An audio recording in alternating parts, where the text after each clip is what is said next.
Now it's going. Alright, so we're going to talk about what you can do with an app called Educreation Whiteboard. So in your app store, this is what it looks like right here. We're talking about the one that is Educreation's whiteboard in the top right hand corner of your screen. First, I'm going to just show you the overview of it so that you kind of have an idea of some of the things that you can do. You can upload pictures into it. You can upload different content. You can write on top of maps, and everything that you do as you are uploading your content and writing on it, you can record that. So I'm going to go ahead and open it. This is what the app looks like. I have already uploaded this image into it. This is a picture that I've added into it. So what you can do when you open up a page of Educreations, you can upload any of these different options. If I pick the A, I can add text. So that means that anywhere that I tap, it opens a text box, and I can actually type in content to my students at that point. If I wanted to change the background, I could change it from white paper to lined paper. Now I do have a photo on here, so I'm going to delete my photo out and show you that I can change my background. So if I want to have lined paper, I can do that. If I want graph paper, I can have that. If I want a coordinate grid, I could upload that. It works just like a whiteboard functions. So I have the option of adding in text, like from a text box. I have the option of adding in photos. I have the option of taking a photo. So I could take a photo of a workbook page or something like that, and then I could upload that into it, or a photo of my book. I can write on my page.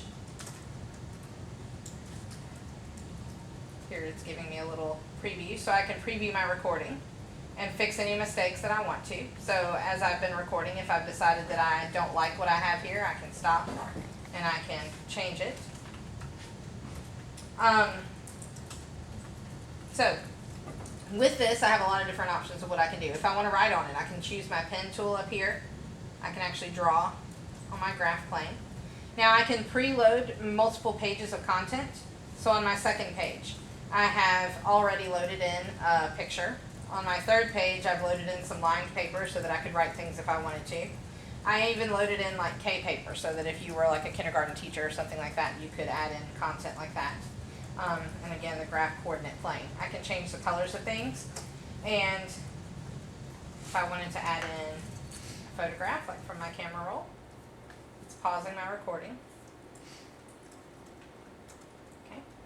Now, if I add an image, I have the option to lock my image so that it won't move around when I write on top of it.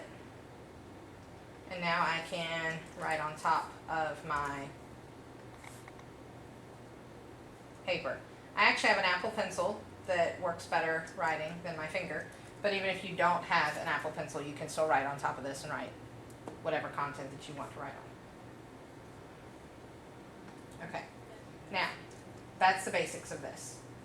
Once I have done this, I can save my paper. I can send it to students if I want to. I have the option of saving my draft. I can save my finished video. I can discard it. So if I decide I want to save my draft of this, it's going to create my story or my lesson. I have a previous finished lesson. This is one that I've done in the past. All right, let's talk about what your list 16 words mean. First, apparition. An apparition is... So when I have finished my lesson, if I want to, I can send it. It gives me my little send option up there. And so I can choose how I want to send it. I can save my video. I can copy the link. I can copy the embed code so that I could put that into something else. I could send it via email. I could add it to my portal. Like I have all these different options of the video content that I have just created. What do you guys want to ask me about this? Now there is even a class option where you can add students and share content with like the class actually interact, but I've never played with that option at all. Like that's something that's brand new to me. Questions? I can't find it on my phone. It's not a phone app. It is only available on iPad. Okay. Okay. So it is not something, I tried to look for it on my phone last night to see if there was something that I could do with it on my phone, but it's only available on iPad. Now, something that it has right now that is free, if you Google Educreations Pro free, there is, until May 1st, you can actually get the, like there's a page that it will send you to that I went to last night. Where is it? Where you can download a code and it will actually give you Educreations Pro for free until May 1st. So I recommend that you do that because that has more features. If you just have the free version, it only lets you save one lesson at a time. So because I already have it installed, it probably isn't going to let me do it again. But when you go to the Educreation site, there is a place where you go and you click and it lets you create an account. And then at that point you can save multiple lessons to Educreations all at one time. So you're saying the free version, you save one video, and then that's the only one. That's the only one you can save. If you have the free version, it will only let you save one video. Okay.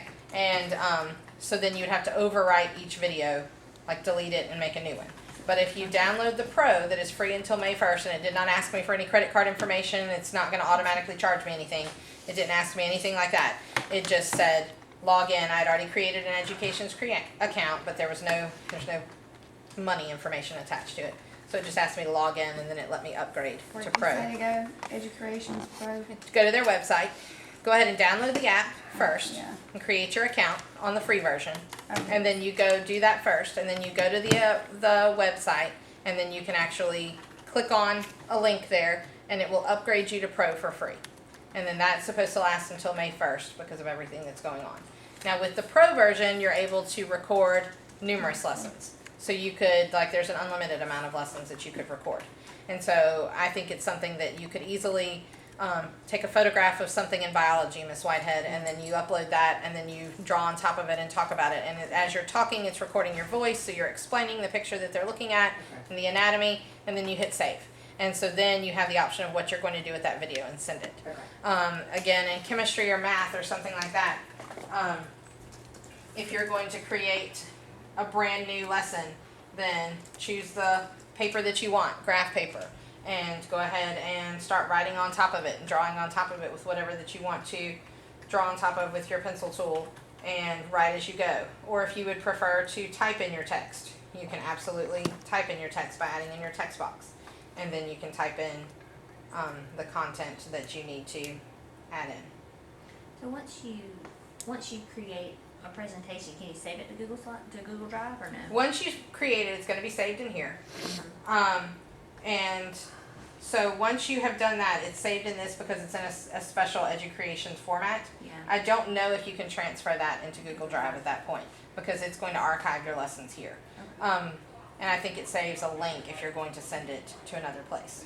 So I don't know if you can actually save it in a different format. I think that's part of their proprietary software to keep you paying for the. Yeah. You just went to Pro and hit the purchase button and it let you?